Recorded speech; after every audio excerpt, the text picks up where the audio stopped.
Don't worry, everybody. I am here. Hello, everybody. Welcome to Ohio State Primetime Live here at Ohio State, the voice of college football. I'm your host, as always, on a Monday at 7 p.m., Garrison Gaddy, to talk Buckeye football with you in the greater landscape of the sport. Please be sure to like, share, subscribe to the channel if you haven't already. Again, if you haven't, go ahead and check out our website at www.bocfb.com, where you can check out the whole lineup that we have going on through the week. Mike and I talked about it on Saturday after the game. We're probably going to be here every day. You can catch Mark Rogers also on Wednesdays at 11 a.m. in the morning. But let's get to the show because there's a lot to talk about. Today, everybody, we're going to talk about Ohio State, of course. We're going to talk about the rivalry, talk about the coaches, talk about a few things that Sharon Moore and also Ryan Day said regarding our game against the team up north and our Ohio State Buckeyes. Also, in the second half of the show, our friend of the show, Sam from College Football Sam, will be joining us to give his take on Ohio State. Of course, I don't expect him to give too much as his shows to do this week. But we do have a few things that me and him both will talk about, some interesting things within the rivalry, within these two teams, and within the players. Please be sure, again, to make sure you hit that like button again. It does a lot for us. If you'd like to do, send a super chat and get it up here and talk about anything that's on your guys' mind. We can happily do that, of course. But monetarily, everybody, all we ask for is just hit that like button. But let's get to it. And I first off, let me start off by saying I'm glad to be here with all of you. I'm very pumped up. I'm very excited. And honestly, we're fans, so we can overlook games, right? We're not the players. We're not on the field. That doesn't matter to us. But probably the whole week of the Rutgers game, my mind was on this game. It was on the game. There's so much to talk about here, and because there's a lot going on with both teams, whether it be on the field, off the field, with the coaches, what's on their mind, what are they thinking, who are the players thinking, who's going to be, all those things. But where we're going to start is about how we got here. For both teams, and we're gonna start with the Wolverines here. They started their season out a little rough, not rough, but look, they got physically dominated by the Oklahoma Sooners. Lose that game. It was their freshman quarterback Bryce Underwood's first big game of his career. Didn't play that well. Offensive line didn't play that well. Nobody played well, to be honest with you. The defense did to an extent. Oklahoma, though, one of the worst offensive lines in college football, but that's that. And then, they get on some winning streak. They go up against USC. Dominated. Completely dominated. And those are the two teams in terms of when it comes to equal in talent that they played so far this season. In both games, they got beat down. After that, they have a 3-game win streak where Bryce Underwood is probably playing his best games. After that, though, he followed it up with playing the two worst passing defenses in the conference and having his two worst games of the season. And that's even before 2 games later when he was playing his best game for 3.5 quarters, and then, of course, had 3 turnovers in the fourth quarter, which allowed Northwestern to have a chance in that game. And then, of course, the Wolverines needed a last-second field goal to beat them out. And then and now we're here with them. They went through the Justice Haynes injury. Of course, he's been out for a better part of the season, the larger part of the season, excuse me. Then true freshman, is he a freshman? Yeah, Marshall's a freshman. True freshman, sophomore Marshall. He from Ohio. He's having a good season. He's been playing very well. Can't take anything away from the kid. He runs tough. And, of course, then he goes and busts his shoulder up a little bit. We're still waiting to see what's going on with them. I'm sure Sam and I are going to talk about that more later in the show about how that affects the game. So that happens. During the season, wide receiver struggles. They were dropping balls all throughout the beginning of the season. I I don't think Andrew Marsh was starting for the first 3 or 4 games. Then over the last few weeks, actually, no, since October, which I like to point out, he's been playing great. Can't take anything away from that kid. He's a guy. He is. And, shout out to our friend Chris Drew. He thinks the same thing. That kid's a guy. And that's the only guy they can go to, really. The defensive line isn't what they thought it was going to be this season. It's clear as day. The defense isn't what they thought it was going to be this year. A lot of Wolverine fans thought Jair Hill could be a first-round pick coming out this year. Throw that shit out the window. So that's that. Now let's get to the Buckeyes and how we got here. Start off at the beginning of the season, everybody. Beat Texas. Horns down. And of course, we were all happy about that win, but we all knew that win was over. It was time to move on. Ohio State goes on their win streak, which has continued till today. No real struggles. The run game somewhat struggled. It's not really beating a dead horse, but just to reiterate, in the first 4 games of the Big Ten season, the Buckeyes are averaging 121.5 yards, rushing yards a game. Over the last 4 games, everybody, 164, 170, 222, 258. And so I'm elated about that run game and what it's turning into. And now, as you see, they're about to have their ultimate test. Both teams, new people on their staffs for the Wolverines. You bring in Chip Lindsey, used to be offensive coordinator over at North Carolina, where he had Drake May. They also brought Lou Esposito for the offensive line. There's not much I can really say about him. He's a good recruiter, but I think that in terms of coaching, it's not that good. For Ohio State, we replaced a lot, man. I mean, at least the biggest positions. You replaced your O-line coach, Fryer, who's a damn good coach, damn good offensive line coach, and then you get Matt Patricia, a move that a lot of people, and we can talk about the Wolverine fans, but around the national media, a lot of people didn't see why Ryan Day would make that hire, and they thought it might bite us in the ass. It didn't. In fact, it made us better. And then, of course, Brian Hartline, first-time OC, been with Ryan Day for 8-9 years now. Yeah, 8 years. I think he's done a great job this season, and I think that with the change that Ohio State and Ryan Day has made on offense in terms of instead of trying to score 5 points, move the ball down the field, push the ball down the field at all times, ball control, time of possession. We all know the famous stats about 90 minutes of playing time in Ohio State has less than to the next team in the country, 134 teams, 133 teams. And I think that as we look at it now, those hires by Ryan Day, at least the hire of Matt Patricia and the confidence to go with Brian Hartline is almost, you could almost say he didn't have a choice to, but he made the decision and he didn't have to.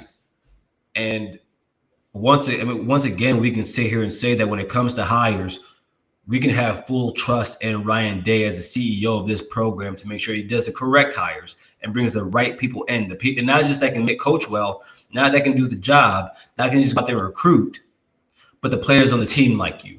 Brian Hartline, that was going to happen already for him. But Matt Patricia had to come in and do that, and he just did that from the get-go. Speaking of Matt Patricia, I thought you could use this as Bill and Board material. It's kind of like tongue in cheek, kind of funny. But Marlon Klein, tight end for the Wolverines, he says he doesn't have the best reputation in Michigan. He doesn't have the best reputation in MI, but he's doing a great job at Ohio State, which is technically true. Of course, but a lot of Wolverine fans are Lions fans. But with that, he has done a great job. He's honestly done a perfect job in my estimation. but it's a long season, but it goes by quick, and I can't express how happy I am to be here, everybody. I can't.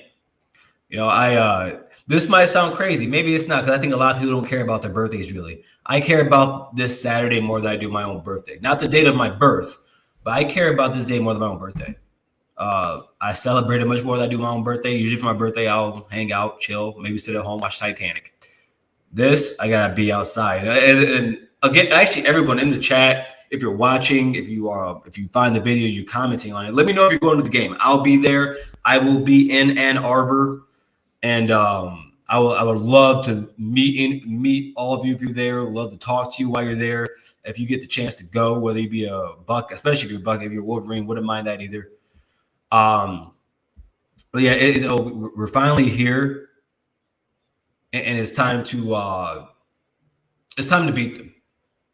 It's been 4 years, and these last 4 years have nothing to do with today and what happens this Saturday.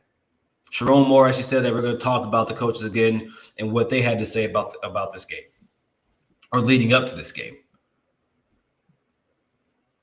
But it's been a long time, like for me personally, like I'm 32 years old.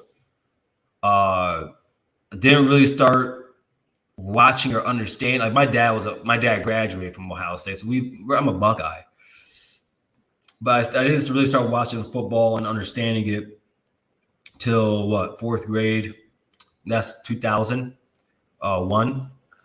So most of my life, man, I've seen nothing but complete dominance of this game. I love to say this to Wolverine fans. Yeah, I said, do the math.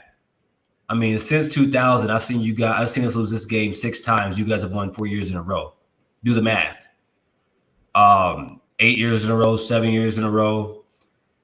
And now we've got to this point. In 2019, Ryan Day goes out there and completely demolishes Jim Harbaugh and his team. And when you see that, right, you're thinking to yourself, "Oh man, it's about to continue. There's no way you could fall off." Like at no point in my mind at that time did I think the last 4 years could happen, let alone 2, 3. I just couldn't see it happening. Now I'm a realist. I knew at some point you gotta lose the game because it's gonna happen. This is a sport that's unforgiving. You're gonna lose. But the way we have the last few years, when it comes to physicality, when it comes to the mental preparation, when it comes to almost feeling like some guys can get down, and it wore on the fan base. I think we could all agree here that watching the way our head coach, they always say that it's true that the team mirrors the head coach. I think that our fan base, though, has also. The last 4 years, I can't lie to you. I can't lie to you and say, like, even last year, man, the back of my head, man, you're sitting there like shit.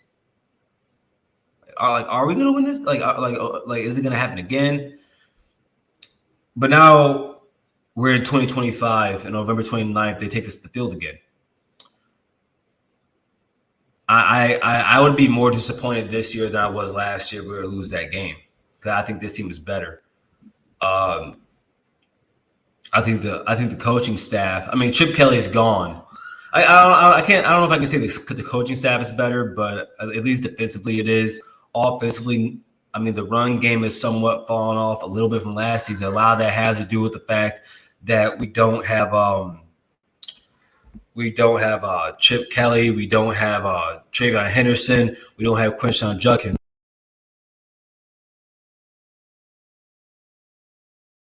Sorry about that.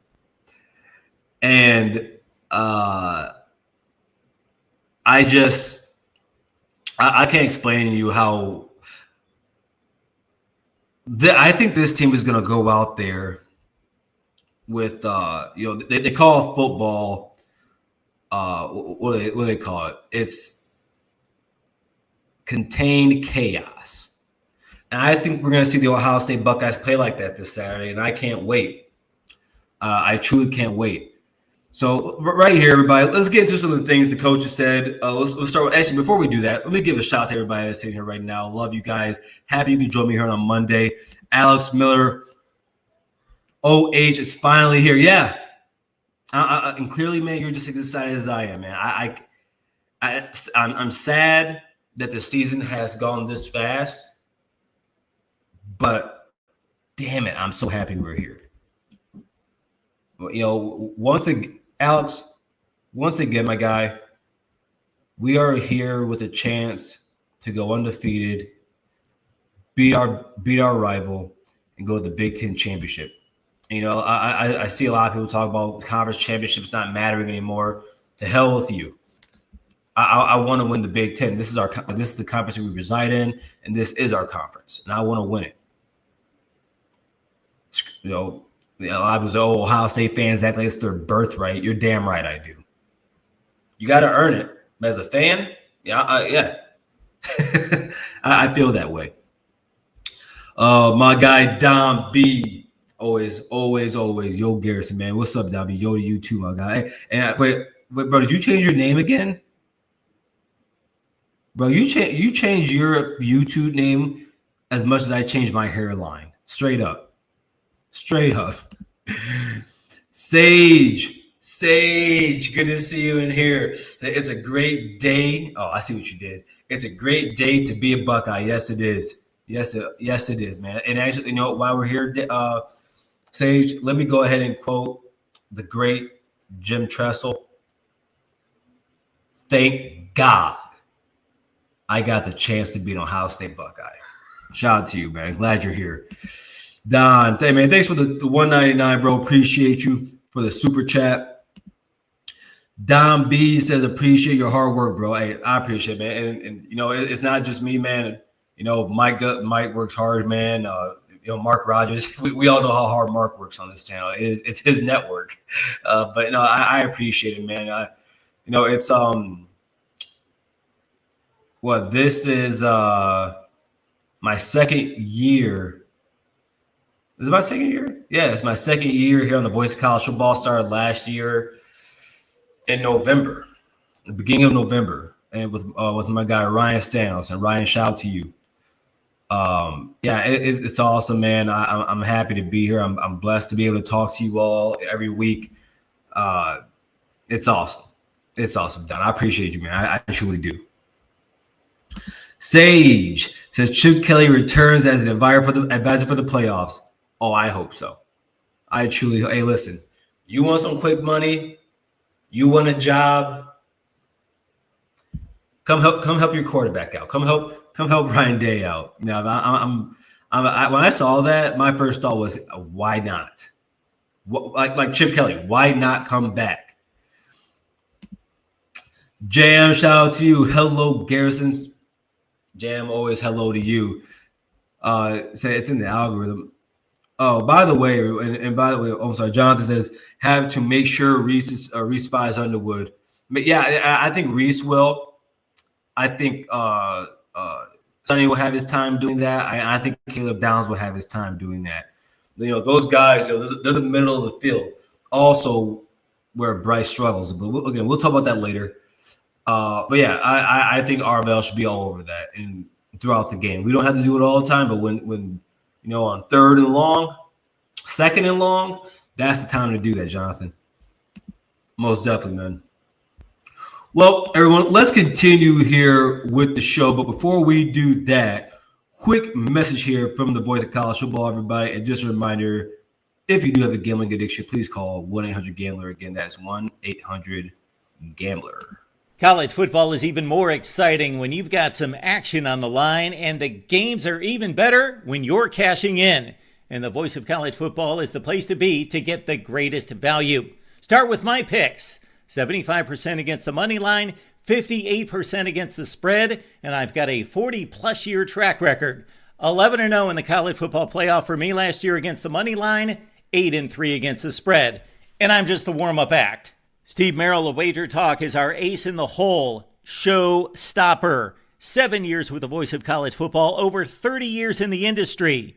Steve gives us analysis on all the big games, but you can't miss Steve's weekly under-the-radar pick. 28-12 against the spread the last 3 years. You also get picks from some of our top analysts here at the Voice of College Football, including Corey Bratta, Matt Zemek, and Steve Dace. Check out those numbers. Become a YouTube or Patreon member for just $99 per month. Go to the main channel on YouTube, click join, and then select the betting tier. Do the same thing on Patreon. Make 2025 a winner now.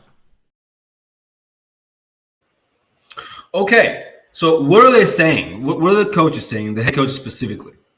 Let's start with Sharon Moore. I'll tell you what, as much crap as I talk about him, as much as he annoys me, as much as I think he's a pathological liar, boy, did he I ain't gonna lie, he kind of cooked today. He said some things that I thought were very accurate. But I first want to laugh. I want to laugh at him first. He was asked, "What have you done to beat Ohio State today?" And his answer was, "Woke up, worked out, prayed. Feel like you probably should have prayed after you worked out. Watched film, met with coaches and staff, anything possible, and be in the same routine." I think that's a likely answer, not a bad answer at all. You do want to keep the same routine. I think, and you want to do that. And I think for his team right now, when you know that you've been as inconsistent as you are, I would think that you would want to change the routine to an extent, but it's too late to do that now. You got to work with what you got. He was also asked, "What have you seen from Ohio State and the passing game?" In short, he says, "It's potent, man. Best team in the country. Wide receivers are elite. QB is elite." I'm going to repeat that again for the Wolverine fans in the back. QB is elite. He says, "Challenge our deep." He says, "It's a challenge for our defense is ready to take on." And yeah, and that's facts. It'll be crazy for him. I mean, it's not even that he had to say that, but he did say that it was the best team in the country. And, it's hard, and you can't really argue against that. And for him to say Julian Sands elite, I think that's a credit to Julian Sand. Of course, one season in as a redshirt freshman, and the kid's already seen as elite. And I think, I think if you talk to most coaches around college football, they would agree with that. And then, talk about their defense, taking on this challenge. Look, man, I mean, their defense, is it bad? No, it's a top 20 defense. I think it's a top 20 defense in the teens. One of the most efficient defenses also. With that being said, throughout this season, you can clearly see teams can take advantage of them. And I'm talking about the lesser teams. And then when they've gone against teams of similar talent, i.e. USC, they got, ran off the field. And so, it's another challenge for them, man. And we'll see if they can take that on. And I think Ryan Day would say the same thing. This is a challenge for both teams. And so we'll see what happens. And then lastly, and I thought this was really cool because let me read it to you first. He was asked about the mental edge in this game, and he said, "Being in the rivalry, that doesn't matter. The past games do not matter. Can't predict a game off of past games." First off, we give props to him for saying that because his fan base, for some odd reason, continues to say, "Oh, we beat you last year with Davis Warren." So that's the logic they use to, "Oh, they're going to beat us this year," which I think it's not football reason. "Oh, we beat you for 4 years, we're going to beat you again." That's not a football reason. You think about when we had our streaks against them. When I would talk about it, I would say like my reason is, well, we're a better football team. I would give them football reasons. So it's cool to see him say that about that mental edge. It's not, and though I would say the same for Ryan, I know a lot of us, we like to say that Ryan Day has like a mental block against the Wolverines. The last 4 years, there are a lot of football reasons why we lost those games, like things that you don't even have to talk about. Mentality, football reasons why you lose those games. So now let's go on to Ryan Day, and he had a quick 5-minute interview today, but he answered a lot of questions. and I picked up the ones that I was really interested in. He was asked about how he feels. He said, I feel prepared. I feel ready. And he's smiling while saying that. The same way after the game against Rutgers, like that grin he had, that smile, I could tell. And he said in this interview too, about his players and him, I could tell he's excited. And if there's one mental thing I would say for Ryan Day, I think not in 2021, but in 22 and 23. Yeah, 22, 23, 24, I would say that Ryan Day, he coached tight. And I wouldn't say they weren't prepared or ready in that he wasn't, but maybe mentally he wasn't. Maybe game plan wise he was, but maybe sometimes his the way he feels about the game, how tight he got, it would affect him and how he coached his game and how he went about his own game plan. Not saying I know what his game plan was, but that's the only thing I can imagine why we would even lose a game like last season. He also said nothing better than going to another stadium and getting the win and quieting the crowd. That's the first thing I can't wait for that to happen. Again, I'm gonna be there, and I want that place dead quiet. I want this to be like 2017 when you can hear through the TV throughout the big house. O H I O. Like I want to be able to hear that in their stadium, and I want to be able to say that while I'm in their stadium. Like I really want that, man. So I love that Ryan Day said there. And then on top, and then lastly, Ryan Day said, you gotta enjoy looking them in the eye and playing against that. Whoo! I love talk like that. I love that. You gotta enjoy looking them in the eye and playing against that. I'll tell you guys a little story. This was when I was in 8th grade. Yeah, I think I was in 8th grade. I was a freshman, and we were playing a school doesn't exist anymore. It was called Wyoming Lee, and I remember they had this linebacker when I was playing at running back, and he was looking around, and I just stared dead straight in his eyes, just dead straight. Went and ran him over on that play, and there's a lot in that, man. And Ryan Day talks about, he said in the game, you can look in a guy's eyes and you know what's in there. It sounds like Ryan Day wants to look into Sharon Moore's eyes and see fear. Because I think that if Ryan Day goes out and wins this game, let alone blows them out, going into next season with the talent Ohio State has and all that, if you're Sharon Moore, you won that game last season, but can you do it again? Ryan Day, he won his first game after Urban Meyer left, but can you do it again? Ryan Day didn't do it. He did it. Let's see if Sharon Moore can. Let's see if he can. I think that Ryan Day, he says this because he's been in this situation. He's been there. And I don't know if you guys have ever been in a fight or anything or play sports yourselves, but there is something to being able to look into someone's eyes and they don't want to look back at yours. You gotta be excited to do it. You gotta want to do it.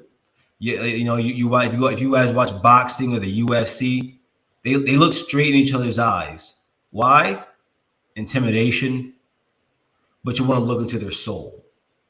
You want to see, do you really have the heart for this? Do you really want to do this? Do you really want to go these five rounds? Do you really want to go these 4 quarters with me and my team? Do you really want to? And we're gonna find out. Because the same can be said for Ryan Day. Do I think we're going to lose this game? Hell no. But nothing is for sure. And this is a game, and again, I would be highly disappointed, much more disappointed than I was last season. That loss, because the only thing that could have cured that loss was that national championship. And I don't want to be in that situation this year. Now listen, before the season, did I have us win the national championship? No. But that's changed now. We are where we are now. We are where we are. We're number one team in the nation, 11-0, with a chance to go 12-0 against the team up north in their stadium. It don't get no better than that, people. It don't get no better than that. With a chance to go to the Big Ten championship and face the Indiana Hoosiers, who do a lot of this. They do a lot of that. So, yeah, can't wait. Can't wait.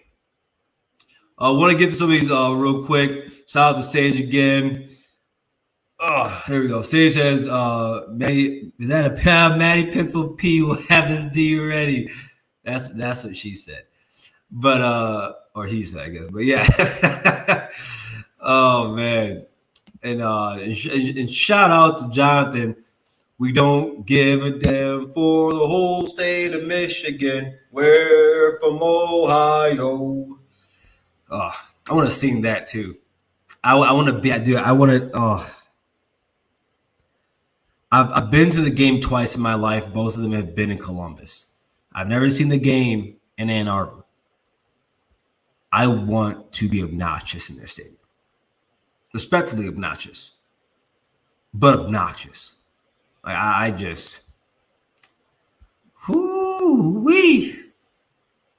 I'm telling you. All right, Grandma Jam says turn the hat around. So, all right, here we go. Here we go, Jam. All right. I probably shouldn't be wearing this hat right now. So this is South Christian, where I went to high school. My sister, she's the AD over at high school, and their team is actually playing at Ford Field Sunday. So right after the game on Saturday, the next day I'm going to Detroit to watch my sister's team play for the chance to get to a state championship. So shout out to her. Shout out to the Falcons. Yeah, and man, hey, listen, I'm not gonna mention because we're on there right now, man. But I really hope Zach and Chris get that channel back, man. That's sad. That's really sad, man. Shout out to Robert Howard, man. Glad to have you here, brother. It sounds like you must be stopping in from work, man. But I appreciate you, truly do. Linda Garrison, you're doing a great job on your channel. I enjoyed watching your channel when you are on live. I appreciate that. Thank you, Linda. Thank you. You know, I've been doing this now I've been going live now for only 2 years because Bryce and I went to the Scarlet and Blue show. We actually, I think I'm trying to get Bryce on this week. I'm forcing to. I'm trying to get Bryce on this week. I love to talk to him. Not that I don't. We talk in real life, but. Now I appreciate you because we recorded back then, but yeah, it's different, you know. And just like my guy Sam, you know, I produce it myself also. So sometimes it gets a little rough, but no, I appreciate that. That truly means a lot. Before we get to the break, Don B, thank you for the $1.99 again, brother. Always. Can we win without 1A and 1B? We'll talk about that here shortly, Don. We'll talk about that here shortly with Sam, because I actually want to talk to him about that because I really want to see what he thinks about that.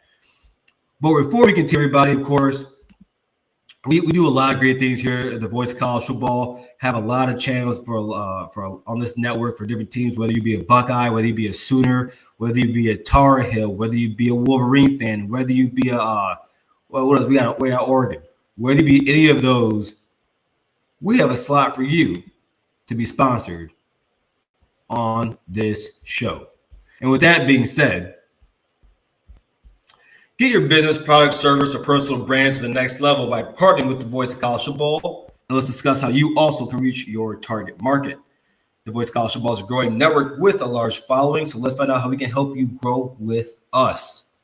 Check out the experience of one of our current partners, that being Win Agency, posted here on the screen. Just like them, we are here to deliver for you. Contact us at sponsorships at vocfb.com. Again, that is sponsorships at vocfb.com today. Well, everyone, we have our special guest here. I think it's the second time here. Yeah, I believe it's the second time here. Someone I truly enjoy talking football with. I honestly probably enjoy talking with Sam in terms of football more than anybody else. I mean, outside of like my two best friends, he's probably the next person I enjoy talking this rivalry with. And honestly, I could talk to Sam about Navy Army if I really wanted to. But with that being said, man, Sam, welcome up, man. Thank you for joining, brother. How you doing? I'm doing good. Thank you for having me on. It's a pleasure to come on here and talk about the greatest rivalry. Oh, man, the greatest rivalry in sports. Me personally, I think my second favorite rivalry, because I'm a Hotspur fan, is probably Tottenham and Arsenal. But I don't think many people in here really care to hear about that. But now I was saying at the beginning of the show, Sam, it's it sucks how fast the season seems to go by. But I'm so excited to be here this week. I'm so excited, especially and honestly, we can start here with it, man. There's a lot on the line here, and I think for different reasons. I think for Ohio State, you are still playing to get to a Big Ten championship. Because if Washington loses and you lose, then the Wolverines go. So, but I mean, you have Ohio State playing for that. Even more so, you're playing for pride right now. When you're the Wolverines, you're playing for pride. You're also playing for a possible chance at a Big Ten championship and a chance to go to the playoffs, which also gives you a chance to win a national championship. So, what are your thoughts on the pressure for these teams and what they have to play for? I think that everything you said is like completely accurate to a T, where Michigan is playing for really its pride in the playoffs, because a lot has to go their way. Like, they have to beat Ohio State and Washington has to beat Oregon. And the odds of that happening are just very, very small. Yeah. So they're playing for the playoffs. They're playing for pride. They're playing for really a chance to define their season as a total success. Whereas if they go 9-3 and lose to Ohio State, I don't know if it would be fair to say the season's a total failure, but you definitely couldn't call it a success. So it's that weird limbo that you don't want to have. For the Buckeyes, it's pride. It's the Big Ten championship. It's also their toughest game of the year in my mind. Mm-hmm. Like, Michigan is either the best or second best team they'll play. It's also on the road. Michigan has probably the best offense that they've played from a matchup angle. Texas has had kind of a rough offense. Arch in week 1 is not as good as I think Bryce is in week 14. I actually do think Manning right now is better than Bryce right now, but week 1 Manning was week one Bryce. Week 1 I would have taken Bryce over. Week 1 I would have taken Bryce over him. Yeah, I probably would now. Yeah, I mean, it's a game where if they lose, the entire world, where with ESPN they've been waiting to anoint someone else number 1. I mean, everyone's going to say, well, it was the biggest game of the year and you just lost it. How can we trust you? And it's also the part of the playoffs where I think they're a lock to get a first round bye. And I know they're a lock to get to the playoffs, but there is a world where, you got 13-0 Indiana, 12-1 Texas Tech. maybe 11-1 Georgia or 12-1 Georgia plays a 12-0 A&M, and you have 4 teams with 12 or more wins who've all played in conference titles, and Ohio State's at 11-1 with a weaker SOS, and they haven't played there. Well, now maybe you have to play an extra game. So there's a lot on the line here for sure. I wanted to first talk to you about the position breakdown and who has the advantage where. Because I wasn't sure. Did you see what I had posted? Yes, I did. Okay. So just for a reminder for everybody, if you didn't see it on X, if you're not on X, I gave Ohio State every single position except what was it? Running back. I think I did. I think I gave Ohio State every single position except for running back. My question to you though, and also I also don't want you to give up too much tea, man. I want you to be able to make sure you have. I know you have enough to talk about for your show, but what where do you think position wise the Wolverines have the advantage, or where do you think it's probably like a tie? Would it be more interesting to add in where they could have the advantage? Because we know Ohio State's the better team, so they're going to have it at more positions, usually at least. Mm-hmm. Okay, so I'll go with that too. We'll start with where I think. Well, except in 2023, I don't. Yeah, well, Michigan was like my opinion on that game is always that Ohio State was actually fortunate to be in that game that late, but they played well, almost won, just didn't pan out. That's life of Kyle McCord. Yep. With definitive advantages, I will say running back. That's kind of it. Now, if Marshall doesn't play, then I think Ohio State has the edge. But if Marshall plays, I think that he's the best running back right now for both teams. And I think Cusdall's good enough to have like a good 1-2 punch. Outside of that, you move to pushes, or maybe on that given day, Michigan could happen to be better. I would give edge a push. I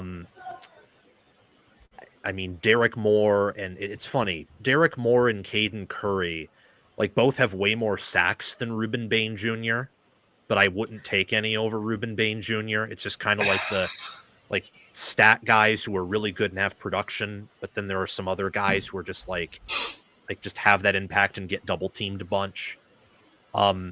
Jackson has performed well, but so has Barham when healthy and when he's put at edge. D tackle I would give to Ohio State, just because of McDonald. Linebacker I'd give to Ohio State. DB I would.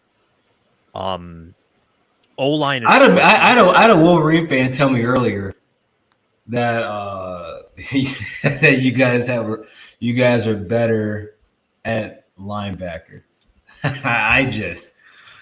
Oh man, I'm like, man, like what are you watching, man? No. Oh. No. I do think that Michigan at linebacker, it could play well enough to where on Saturday, in just a random case scenario, they could maybe match the play. But based on what we've seen, like they're definitely not better. And at the very best case scenario, they're going to play at a similar level. And that's best case scenario. You think Jimmy Roller can play at the same level as Arvell Reese? No. But I think that Cole Sullivan's like really good and Hausman's really good. And sometimes people playing? just Hausman? Yeah. I would think so. I'm kind of treating all the injuries that aren't known to be season ending as if they're going to play. So I think Tate and Smith are a lock to play, for example. I thought, okay, because I heard a rumor that this had nothing to even do with the injury for Hausman. Huh. That had to do with more of like his faith and things of that nature and helping people. That's why I've kind of stayed away. That's why I haven't talked about it. I heard that rumor. I can't confirm it. That's why I kind of stayed away from talking about it, because I said, if that's the case, man, he's probably doing something much bigger than football. Yeah, I didn't. But no, but I mean, Ernest Hausman, Ernest is really good. I like Ernest. And Cole Sullivan, I'll tell you what, true freshman, right? I had no idea. I think Cole Sullivan's the best linebacker on your team. I agree with that. Yeah, I think he's really good. While we're here, let's talk about the defense.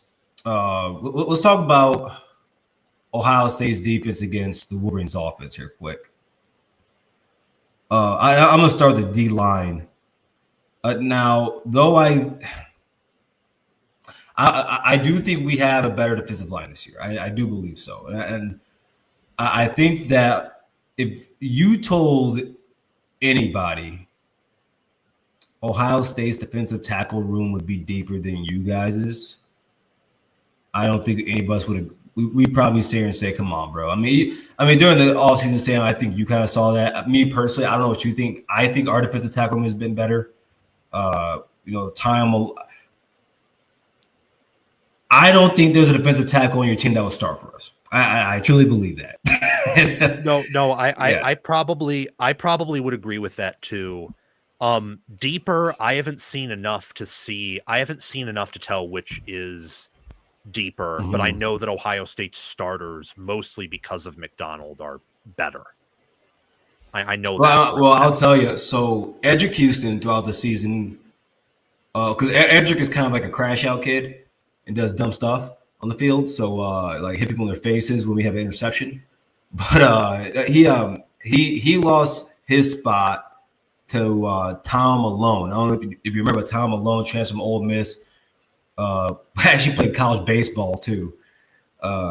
Be kind of crazy seeing a D tackle doing that, but he has definitely been the second best on there. And you have PFF, right?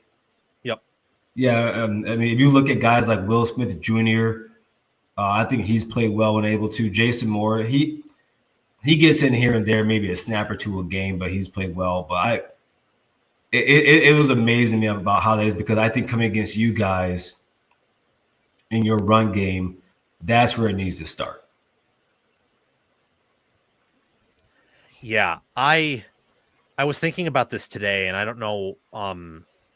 Part of it's based on the Penn State game that Ohio State played in, but Michigan has moved definitely more to they've had more outside zone this year than they have in several years, and one thing where I don't think Ohio State is as good at end this year as last year, like pass rush maybe.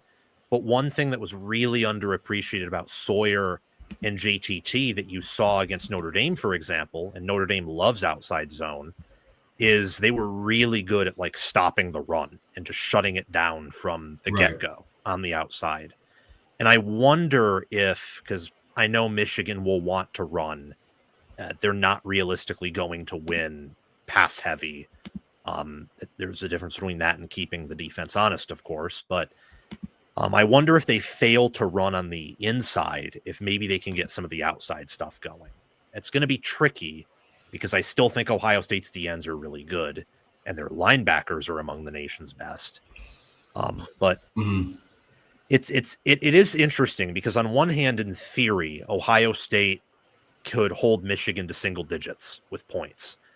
But on the other hand, Michigan's offense has shown remarkable improvement from where it was last year. They actually have athletes, and their offensive line is way better than it was last year. Like they're way, when they played Ohio State last year compared to what their roster should be on Saturday, they're better in just about every position by a good chunk, or it's night and day different. So I think there's a lot of variance in that matchup where Ohio State could either dominate or they trade blows and Michigan maybe gets enough points to eke out a win. How do you feel? So I'll say, so I've shout out to my guy John D'Adamo here at the network, and I've seen other Wolverine fans say this. How do you think Andrew Marsh, who I think the kid's a guy, he's a guy. I think going into next year, I'm more than likely going to have him in my top 5 to 10 wide receivers coming to the country next season. How do you think he does against veteran corners like Davidson Igbinosun and guys like Jermaine Matthews, who himself has been great this season? Was actually both him and Igbinosun were freshman All-Americans. Ohio State, like, I see a lot of people say, like, are you guys going to double team Marsh? Ohio State's not going to double team Marsh. But how do you think he does against them? How do you think McCulley does? McCulley, I think, will do as I think he'll be what he is, which is he's been all right, but he's been hit or miss, and I wouldn't see him doing much against Ohio State's defense. I wouldn't. Depending on who Marsh is matched up against, Igbinosun's tall and long, so that like really helps on top of being good. I probably wouldn't like Marsh there, but he's taller than Matthews, and Igbinosun's been the better of the two corners, at least recently, from what I've seen. So I think Marsh will get his fair share, and he'll do well. But well against Ohio State's secondary could mean he just gets like 50 receiving yards or 75. Like, I don't think he'd get 100, but I could be wrong. I think it'll be more so on top of Marsh, you'll probably get a lot of tight end action, is probably what I'm thinking. I mean, Michigan's receiver core, because of Marsh, is way better than it was last year. But outside of him, it's more or less the same from what we've seen from like 2024 Michigan, where the receivers are inconsistent or ineffective, or they're more useful in gadget plays than like real football. One thing that I looked at, I did the math on this, and I was really interested in or intrigued by this. Over the last, I don't know how many years, I think we would all agree that you guys would have more, your tight ends would have more receiving yards than ours would. And I looked at it this season, and Ohio State's tight ends have more receiving yards. A lot of that has to do with Marlon Klein being hurt. Brady Prescorn has been hurt. That whole room has been hurt, let's be honest, here for some time now. How much success do you think you guys need out of them to win this game?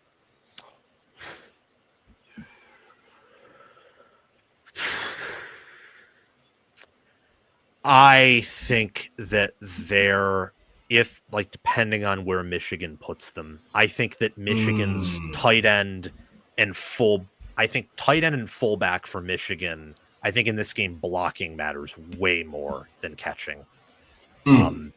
I think maybe I'm wrong, but unless you can attack in the seams or you can like find them wide open, I mean, this isn't like 2023 where Loveland has this natural physical edge over Ohio State's linebackers. So you can just target them all day as a safety valve. That's not what this is. Michigan doesn't have Loveland, and Ohio State's linebackers and safeties are more athletic. But what you can do if they are good at blocking, obviously if they're wide open, you hit them. But if they're good at blocking, you can bring in extra bodies and do what Michigan's done in the past, and what I think they're actually capable of doing this year, where they have a great O-line, and their bread and butter is still running the football. And I think that's the most important, is do your tight ends block well against a physical defense? Because I mean, I don't see how they have this edge in the passing game, really, outside of Marsh, or when Ohio State goes into those, cover 2 or cover 3 situations. And, we've seen this with Penn State before, where they were able to attack downfield a little bit. If they can attack that, then great. But I would expect Patricia to make adjustments there if that gets attacked too much. And the one thing you can't adjust for in game is if your players are just being beaten. So I think it matters a lot more for Michigan that their tight ends are winning on their blocks and assignments and making sure they're creating holes, rather than being super involved in the passing game. Like, that matters, and that would help. But if you're Michigan and you're going to win, you're probably not winning by tearing the secondary apart. probably going to win by averaging 4.5 yards per carry, making Ohio State's defense mad enough to maybe commit a personal foul or show frustration on the sidelines. And you create these 7-8 minute drives that are that just melt the game away and keep your defense alive. Real quick, but I wanted to tell you this earlier. I was laughing at your post about rivals saying each other's names because I get so much flack because I'll say Teton and I'll just say Michigan. I just don't care sometimes. I just say it. But I thought that was hilarious. But and honestly, we talk about passing the ball. One thing I'm really intrigued about is Bryce has struggled over the middle throwing the ball, and that's of course where Arvell Reed, Sonny Styles, and Caleb Downs reside. So I'm really interested to see how that goes. But you said I want to end it here on this side of it. You said about blocking. Max Bredesen, how important is he to this game?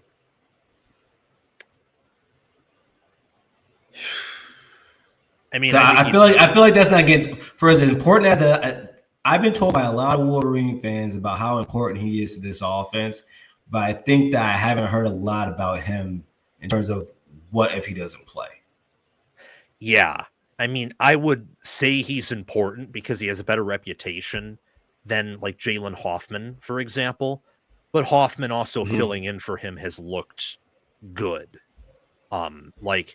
If for whatever reason Michigan loses and it's because they're getting out physicaled here, I don't think that will be down to one player like Max Bredesen not being in. I mean, maybe it could be, but I think it will be more of a holistic unit thing, especially given how good Ohio State's defense is. If Michigan is able to, for whatever reason, beat them up or win against them at the point of attack, because of how good they are, that's far more likely to be a whole unit thing than one player. I mean, Bredesen's good, don't get me wrong, and I hope he plays.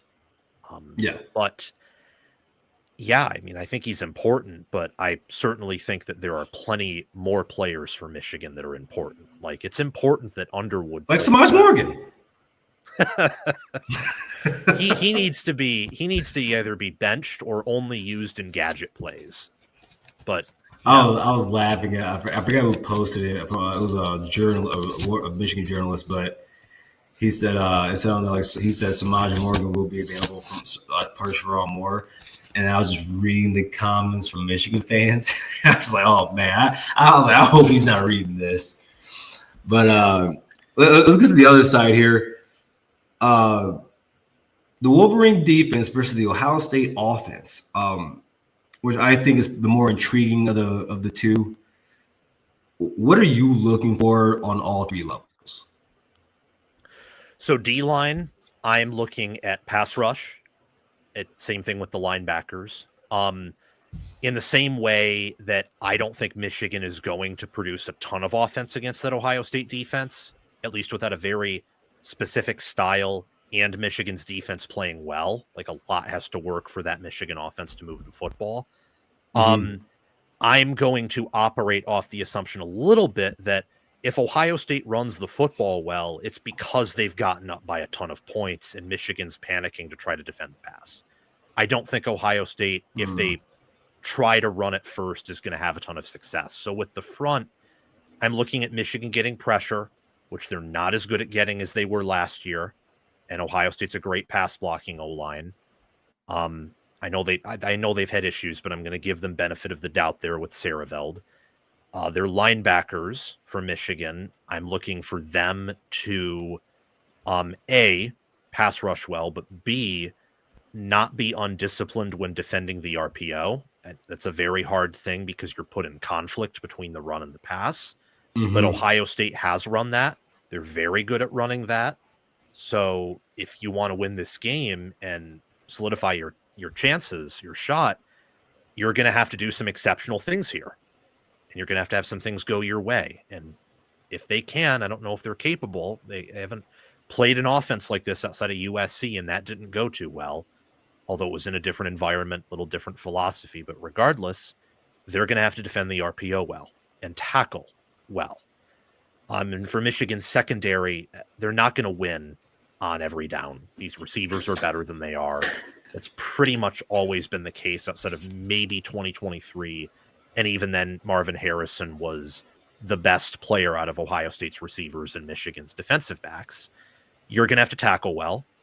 You're going to have to continue the fundamental soundness that the defense has shown mostly since the Washington game. And you're going to have to probably make a few plays here or there where you make Sayin like think after the throw, where you show one look and it's different, or one of your players has a really amazing football IQ moment and he baits Sayin, or he bats a ball down that most opposing defensive backs don't bat down, and then Sayin's thinking, well, now he's not just going through his normal rhythm. Now he has to, think about who he's targeting. He has to maybe change some of his habits, and all of that on top of playing on the road. That's another thing too. Michigan's crowd has got to be, they probably will be, but they got to be engaged from the jump.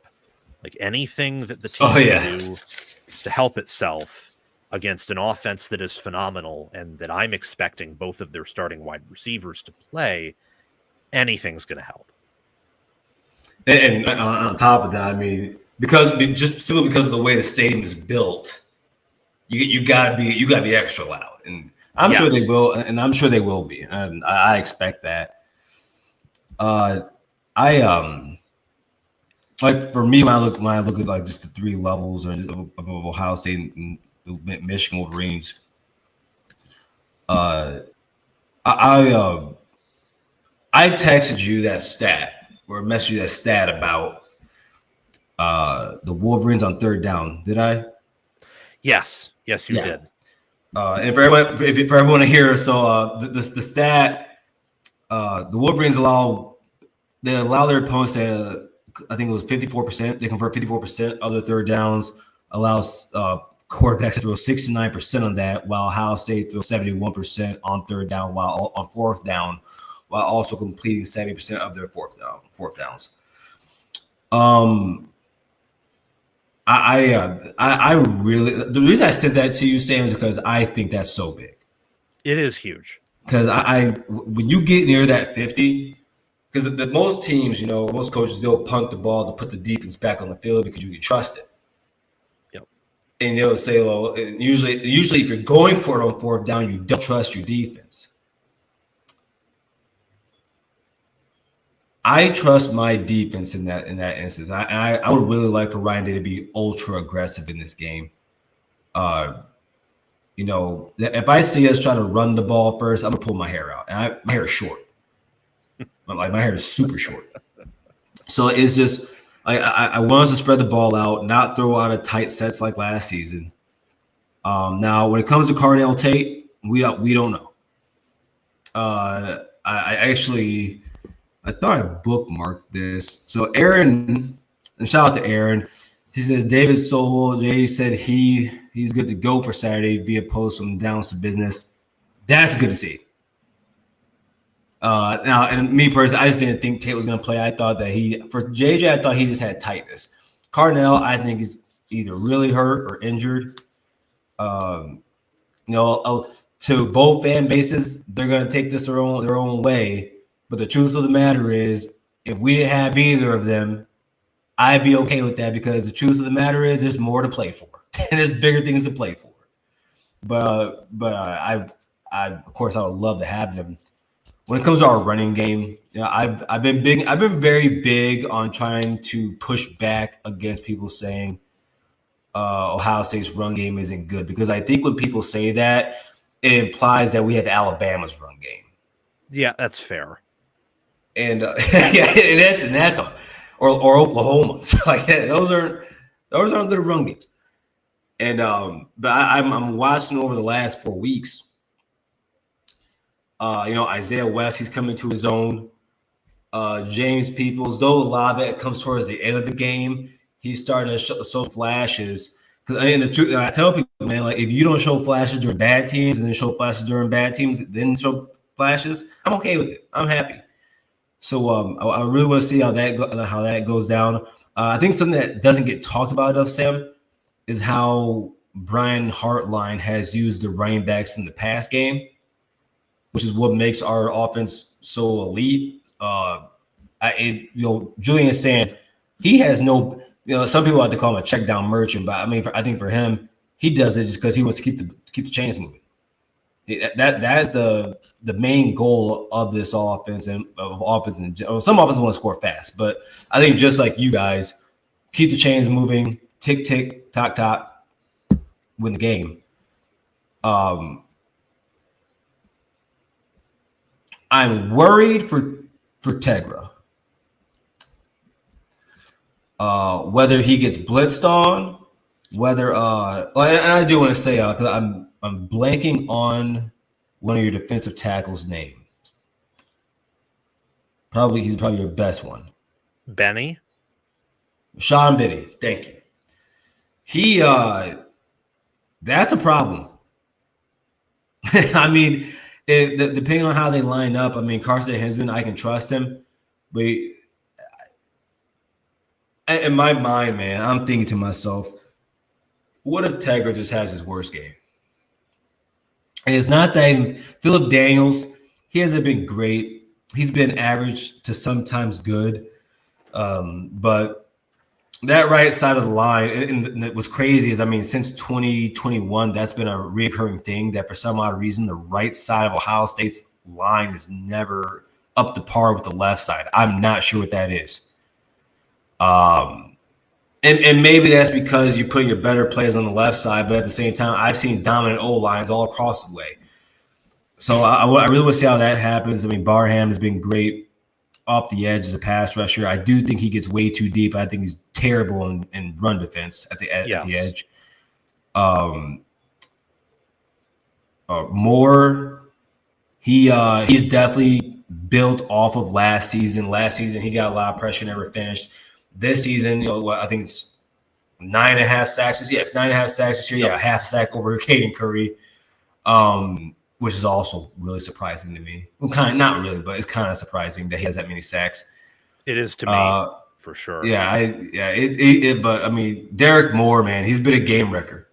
Arguably the best defensive end in the Big Ten this season. I do.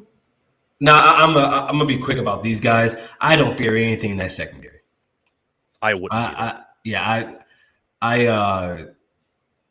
Those guys give up passes to lesser teams, and I think on both hands and probably more, I could count how many guys on the other team have streamed down the field and their quarterback just missed, like Malik Washington did this past Saturday. Or one of the things I really want to see, and I really want to talk to you about this, is some linebackers for you guys.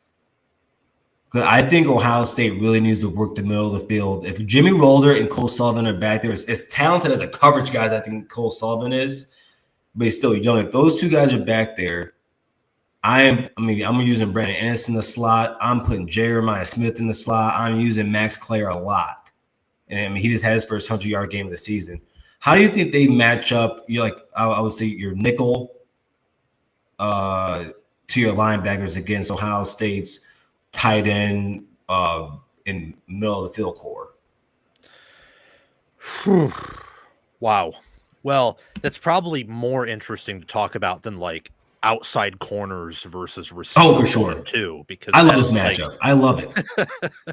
That's just like a wash, right? Like not a wash, but that's we know the result. We don't even have to talk about that. I would favor Ohio State there for sure. I would say for Michigan, Sayan's just been accurate enough, and those outside receivers have been good enough to where if you can make this a game where, it is about like grounding and pounding in the middle and then trying to pass it in the middle and short, that's probably good. But also Sayan, has been accurate enough to where, look, I think that, has Claire lived up to preseason expectations? No. But is he going to be a day 2 draft pick? Yeah. And that is an advantage over a Michigan linebacker core where we don't exactly know who's going to be playing or if they're going to be healthy for the whole game. Innis is really good. I know that, people were calling him to be benched earlier in the year, but he's always open. Yeah, it's because he isn't targeted, and he's also not Jeremiah Smith is centennial. We're not going to see someone like him for a while. We just aren't. Carnell Tate is generational, not like a every several decades or even 100 years player, but he's an every 10 years, every cycle. Every team don't have a Carnell Tate, No, it's Ohio State is the best 2 wide receivers in the country. They're both better than Mekhi Lemon, and Mekhi Lemon is incredible. So awesome. I don't like it for Michigan, but one thing I will say is that if Michigan, the linebackers and safeties play well enough and are fundamentally sound, and Michigan can get pressure, then that's a game changer for the passing offense. The receivers and tight ends of Ohio State have an edge, especially the receivers against the DBs. But I'd say the tight end, Claire over the linebackers, sure, too. What Ohio State needs to do is they need to make sure that Sayin is protected. And by protected, I don't just mean he doesn't take the sack, that he isn't facing too much pressure and has to scramble around or dump it off or throw it inaccurately, because he doesn't have the same connection with the other guys that he does with Smith and Tate, which is just insane.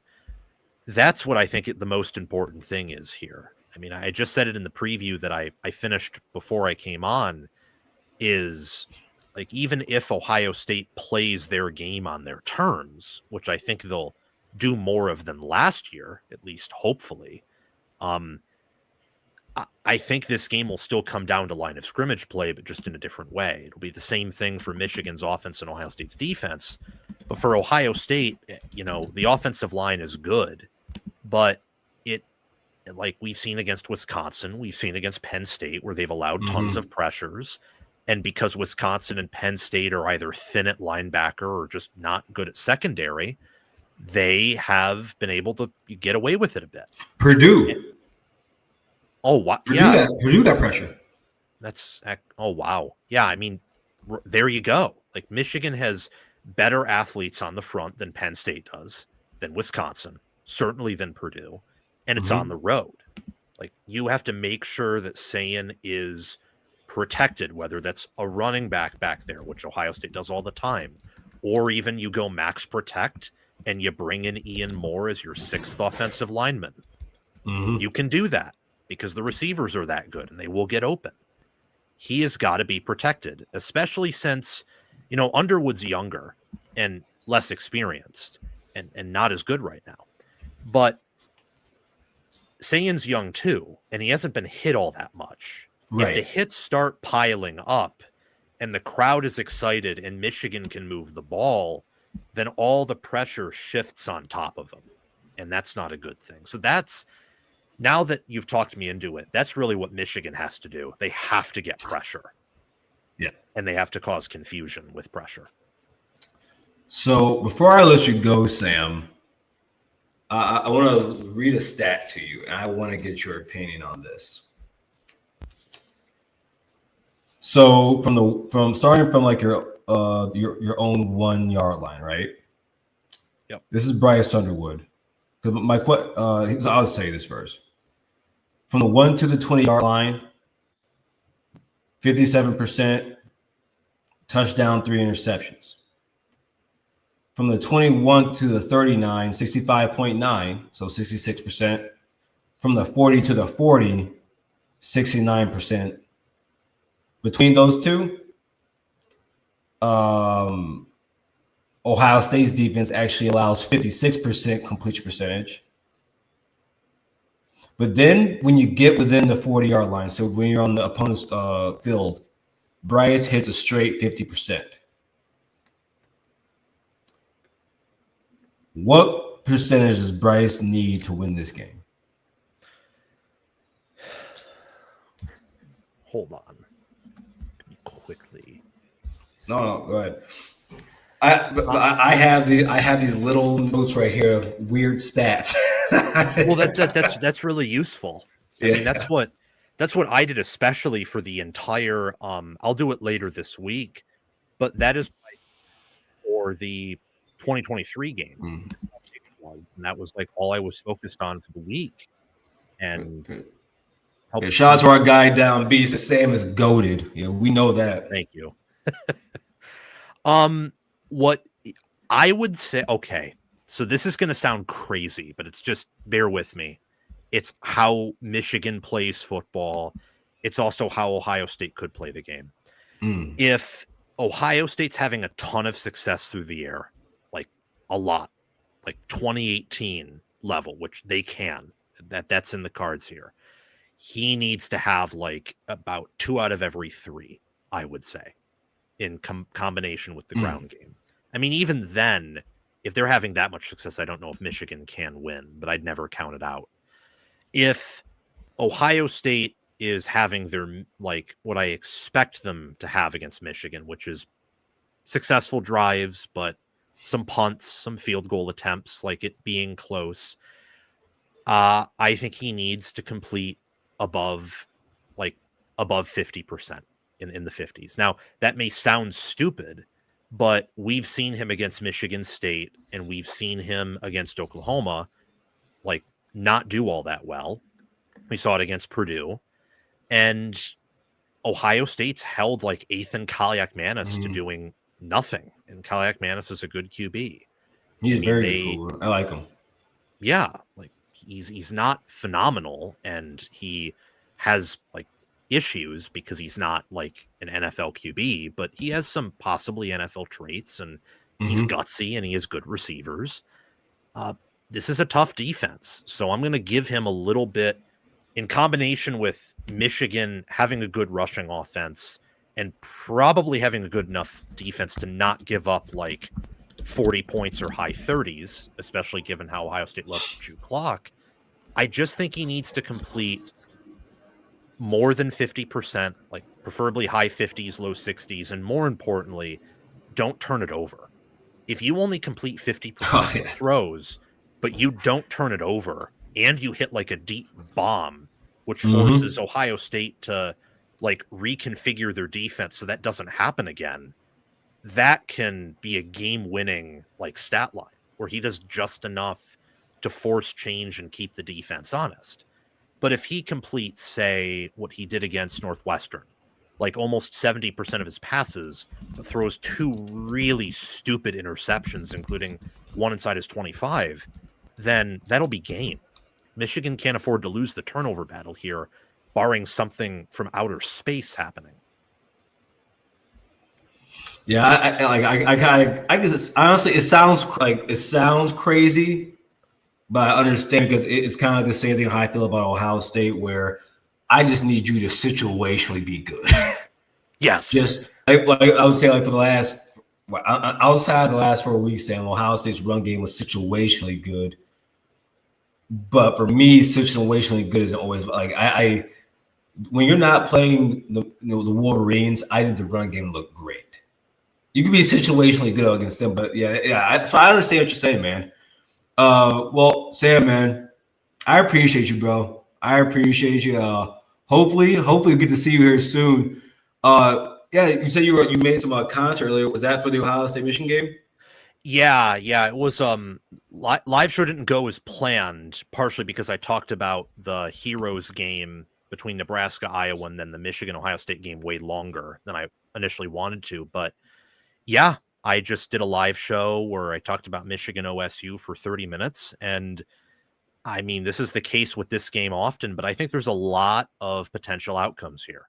I could see Ohio State coming in and dropping a nuke and winning by 4 touchdowns. Like if the 2018 game plan is executed and Michigan's passing defense is really that vulnerable and they can't do much offensively. I can also see if Ryan Day decides to lean like into that run game and it's a little bit like last year. Hey, Sam, don't cuss on my show. Sam, do not cuss on my show. Say Ryan Day lean into a run game. I'm sorry, what you say, man?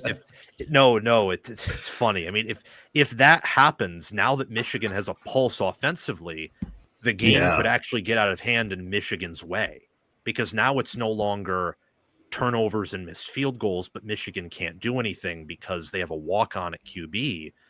Now they have like a QB who has upside and they have a better rushing attack. And if like that, what happened last year were to happen again, for example, like Michigan could eventually like eat up the time. And whenever you have 40 minutes of TOP, look at like Georgia's defense in 2021. They turned it over. They couldn't get off the field and they gave up a 40 burger. I don't think that'll happen here because we don't have Bryce Young or Jameson Williams, but I could see Ohio State winning by 4 scores. I could see Michigan winning by 2. I could see anything in between. Yeah. It's all there. And the only thing we know is that Ohio State's the better team. That's all we know, really. But actually, before you go, I want you to answer this question. I saved this for you, actually. So our guy Don B asks, can we win without 1A and 1B being Carnell, Tate, and Smith? What do you think?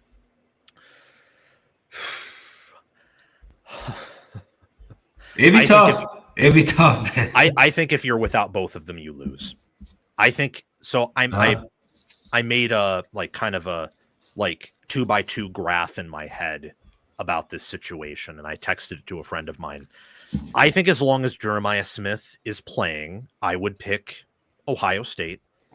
If he's not playing, I'd probably pick Michigan, but Tate's good enough to where by with him, they could easily win and probably should still be favored.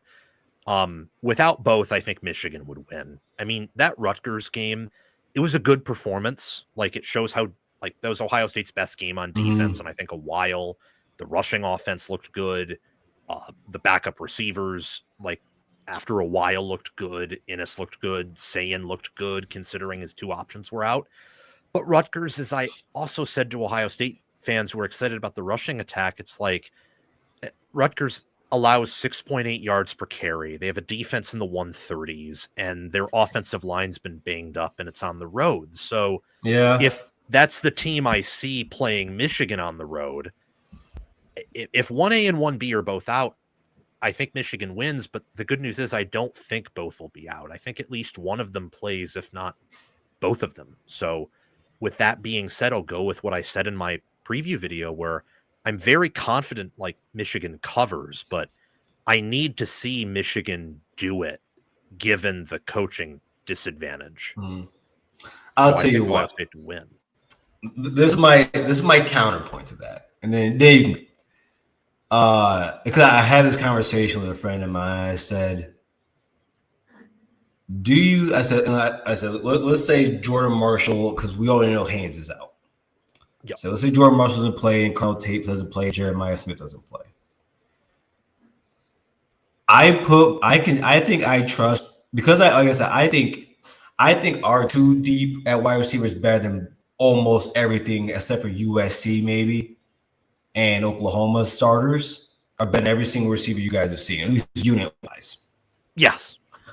Our 2 deep is. And so I was like, I also believe our second string wide receivers are closer to our starters than your backup running backs being Jasper Parker and Kuzdal. Which Kuzdal, by the way, Forest Hills Eastern kid, which means he was a rival. He played against and was a rival of Trinidad Chambers. But cool. He was the Forest Hills Northern. But I think they're closer than those 2 are to Justice Haynes and Marshall. And then and I get it, Sam. Rutgers is the worst rushing defense in the Big Ten. With that being said, I also saw Bryce Underwood have his 2 worst games against the 2 worst pass defenses in the Big Ten. That's fair. After a 3-game stretch where it looked like he was putting it together. There was a few weeks, man, where I was sitting there saying like, doggone, man, this kid's about to turn it on. But that's the only argument I was saying. That's the only pushback I would give. Because what you're saying isn't wrong. Because I'm gonna tell you what, man. When I'm in that stadium, if I see Carnell Tate and Jeremiah Smith not on that, I don't see them on the field, man. The little whiskey shooters in my socks are gonna get taken down quicker than I thought. I'm gonna. I saw. You saw? Did you see the weather? It's isn't it like precipitation's unlikely, but it's not totally ruled out, and it's going to be like oh no, 50%, 50%. Oh wow, it's ranging between 25 and 50%, low of 26, high of 33. It's gonna be a cold day in that stadium. Yeah. This is. I might go run some gassers at halftime. Yeah, there's some sprints. It's gonna be cold in there. This is something that I'm not factoring into the game because I give Day and Sayin total benefit of the doubt. But in talking with like some professional bettors who take everything into account, something I am interested in like seeing, for example, is like Underwood's played in these conditions. And I know Sayin has too, because Ohio State gets cold.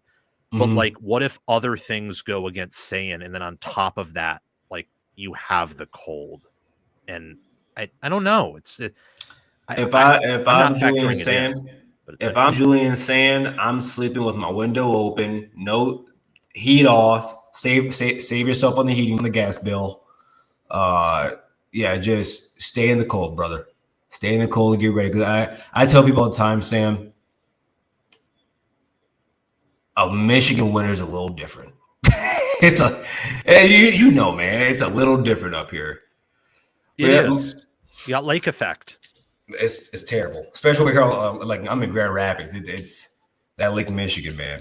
But again, man, Sam, I appreciate you, man. Always love talking with you. We'll talk soon, regardless of the fact.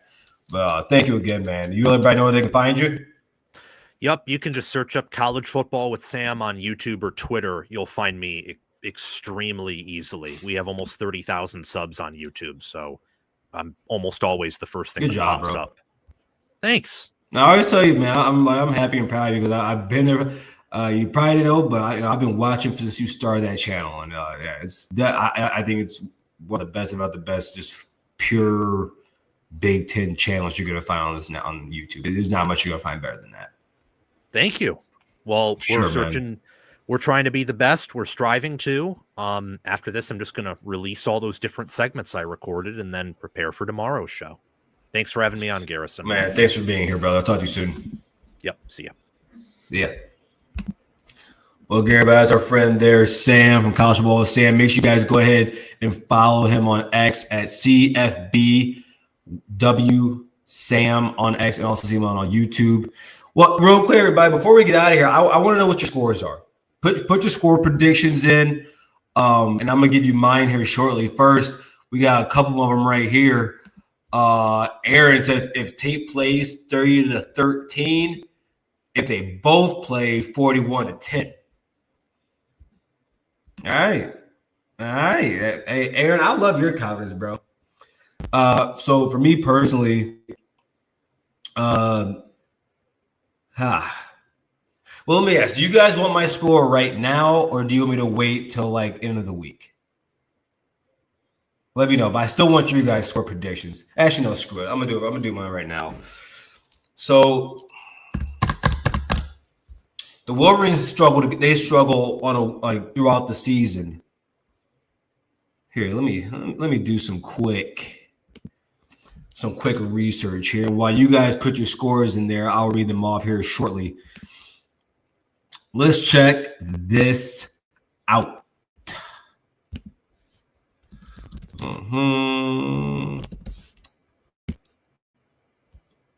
So,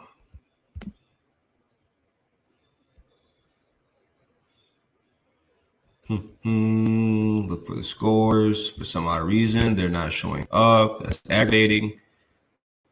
Let's just go to CFB stats. All right. So 34, actually, no, we're just going to go Big Ten play. 30, 24, 31, 24, 31, 21. Okay.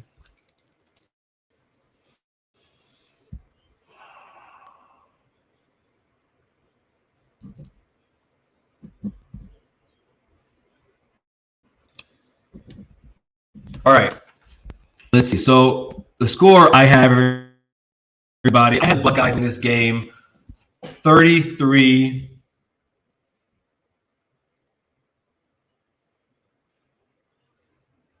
I'm going 33-13. I'm going 33-13. Is there a possible chance they could get 20? Maybe so, but I don't think they will. Again, I think this team, when they face Ohio State, and I didn't get to talk to Sam about this, and I'll just text him after the fact. The Wolverines are 70% in the red zone, and that's while your quarterback goes 50% in the red zone. I mean, and within the 40 and the red zone, which means you're just not a good they're not a good red zone team. Of course, Ohio State, best red zone defense in the country, best defense. Listen, best team in the country, flat out. It's flat out. Any way you want to look at it. But yeah, I had them getting 13 points. I think Ohio State gets a couple touchdowns on the maybe one or two big plays. I think they stretch the field out. I think they move the ball down there with relentlessly.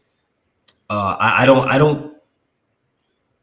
don't think we'll put the ball more than twice. I don't think we'll put the ball more than twice. I think we'll force 2 turnovers in this game also. I think we'll force 2 turnovers in this game. All right, so let's get some of these scores real quick before we all get out of here. Jam OSU says 35-9. So yeah, Jam's not too far off of me. Okay. Excuse me, David, 31-17. All right, we're still around the same spot. All right, I like it. Buckeye Dre, glad to have you here, man. Haven't seen you here before. Glad to have you here, man. Join the community, bro. Hope you. We're gonna be here all week. It's a big week. But hope to see you soon. If you like to call in sometime, we have our call-in show on Thursdays at 7 p.m. But yeah, Buckeye Dre, man, you got 27-17. So we're still around the same range, everybody. Okay, I like it. EV he says I got 28-10. I like how we all have like the same thought process. I like this. Asian Posh Doreen, Queen Doreen says 35-10. By the way, everybody, if you don't already, make sure you join Doreen and Minnie on the Laser College Football on our main channel, 9 p.m. every Sunday live. They'll be there for you.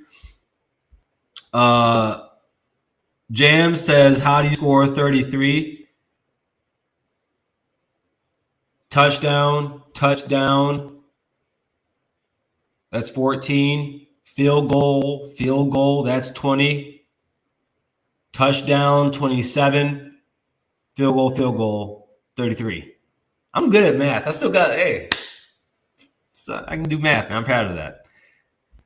Hey, what's up, Mike? What's going on, man? Mike, what's going on, Mike? Hold on, no, Mike, we're sticking with this one. 42-13. This is much more fun. But Mike, he says maybe 38-13. So we're not far off. I mean, 33 to 42 isn't that far off either, but I mean, 33-38, yeah. So we were about the same around there. I actually originally wrote down 17. I don't think they're getting 2 touchdowns. I just don't. Like I kept asking guys in this space. I said, guys, how many times do you think you're going to get within the red zone? Like, how many times do you really think you're going to do that? I don't know. And then be successful. You already suck in the red zone. How many times you can be successful? All right, Linda Jackson. Shout out to Linda, man. She goes 35-15. Yeah. See, Aaron says USC won 31-13. Oklahoma won 24-13. Yeah, and I think that's what's going to be around. Also, just with the bravado of the game, with the game, and in both those games, those USC and Oklahoma were home. Of course, we are on the road. But yeah, man, but no, I think we're going to be around the same spot they are. Wesley Holbert to 30. Hey, Wesley, I haven't seen you out for a while, man. Good to see you. Says 38-13. Go Bucks. OHIO, brother. And Doreen, you know I say thank you to me always. Dom B, 42-12. Well, everybody, we went a little late today. A lot to talk about. Look, there's gonna be a lot to talk about. I'm not even through half of my notes, not even a third of them. So I can't wait to join you guys throughout this week, talk football with you. Myself, Mike will be doing the same. Mark and the crew will be doing the same also Wednesday. But we're gonna be here for you the late show, 10:30 on Wednesday. Yeah, guys, call show Thursday, Tuesday. Mike, we should be here. Hey, Mike. Hey, I don't know if you guys ever seen the Dave Chappelle skit, but hey, guys, man, hey, man, we need that. I might need to download that. I need to download that GIF and put it on here. All right. Mike says do it a Friday show late too. Don, you know I do not get I've never, ever in my life. All my barbers have been black and Hispanic, bro. I'll put it that way. Oh, man, but appreciate you guys. Again, if you haven't already, like, share, subscribe to the channel if you like the content. Share it on your social media. That does a lot for us. I think, and not to say you guys do a lot. You guys do a lot for us here, but you share it on your social media, guys. It does a lot, whether it be your Facebook, your X account. It does a great deal. And also, if you would like to become a member of Ohio State Boys College Football, go ahead and click that join button where you can see our 3 tiers being the Block Hole Club. JT wasn't short because we all know that he wasn't. And sing it with me, everybody. We don't give a damn for the whole state of Michigan.